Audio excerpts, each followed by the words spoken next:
At this point in time, I don't trust any of them. William Lambert is Nate Flint's business partner. I'm petitioning Mrs. Lyda Rose Bludgett for the sale of a plot of land. I have not decided about selling this land. Jimmy Tinker, Abby Flint's boyfriend. They found Abigail's car.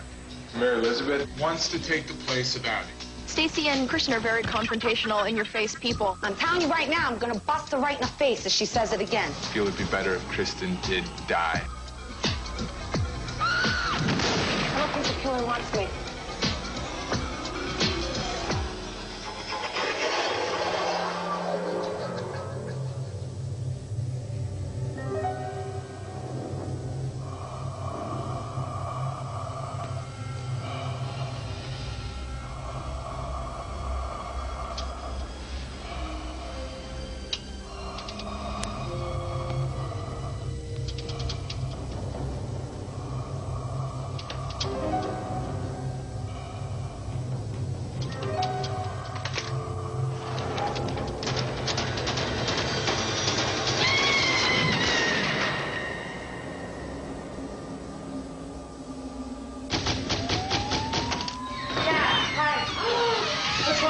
What's wrong? What did you find? What's going on, man? There was a disturbance over at Mrs. Blight's home. Andrew and I went down there. Power was out, and the door was open, so I go inside, and there's so much blood that I mean, there's no body. I searched it. I got my guys. You can see it, right? No, I gotta go back. Why don't I have you guys come in the morning, huh? Okay, we can do that. Never freaking style. In the quiet town of Sunrise, Maine, a killer is on the loose. A reward has been offered to 10 ordinary people.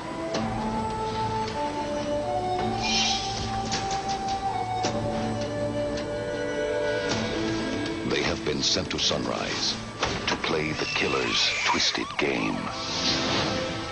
Welcome to Sunrise.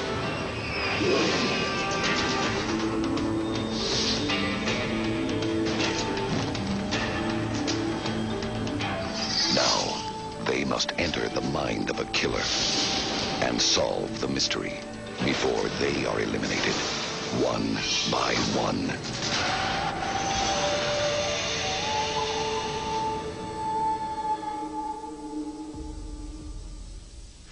I believe last week I thought it was the mayor.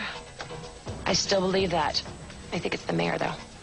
I don't think Jimmy Tinker had much to do with it, but everyone in this town has a little something in the closet that we're beginning to uncover. Hopefully Thibodeau will be eliminated, because he kind of worries me. Was thinking Lambert, but no, I'm not thinking him anymore. I just think he's a real powerful businessman. Right now, I'm beginning to think that Lambert is a prime suspect, and it's because of the money. You know, money is the root of all evil. All right, well, as you know, we had a lot going on last night in the town. It appears that Lyda Rose Blodgett has been the victim of a murder. Again, no body was found at the crime scene, but a substantial amount of blood, brain tissue, suggests that she is no longer with us. Why was she killed? The property. The property? What do we know about that? Lambert wants it bad. Without it, the hotel will not go up. So is it possible that, in fact, Lambert may be tied to this murder? I believe so. For track one, want to send 2 people up to the Lyda crime scene, recover all evidence, bring it back, let's get it analyzed. Okay, now for track 2. Last week, you searched Abby Flint's stolen car and found these $2 bills stamped Grady, Maine. Grady is a small town across the bay, and apparently there's a place called $2 bills. Track 2, go to Grady. Try to find a connection between Abby's stolen car and $2 bills. We have no police jurisdiction in Grady, so we're going to have to go over there kind of undercover. The next track relates to the killer clue that Kristen brought back last night. It's a can of 16mm film that was processed in 1971.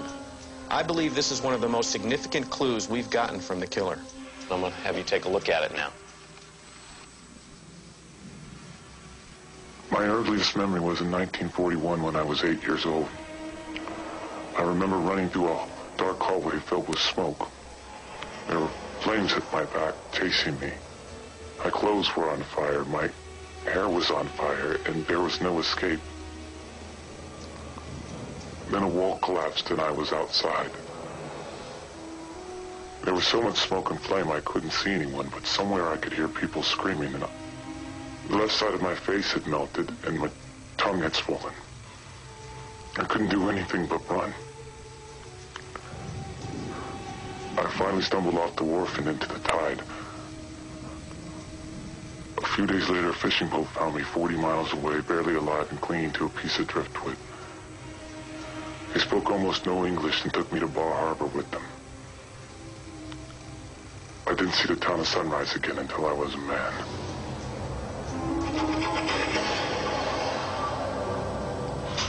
He didn't see the town sunrise until he was a man? That's what he said. He's like almost 70 now. No, he's 68 years old. He was burned in 41. 1941. He was 8, so he was born in 1933. Do we know when this film was made? No. No. No. So he's obviously come back to Sunrise. I think he would be someone that would be noticeable around town, yet nobody knows him. I asked Frank Kovic to run this picture in the paper to see if anyone could identify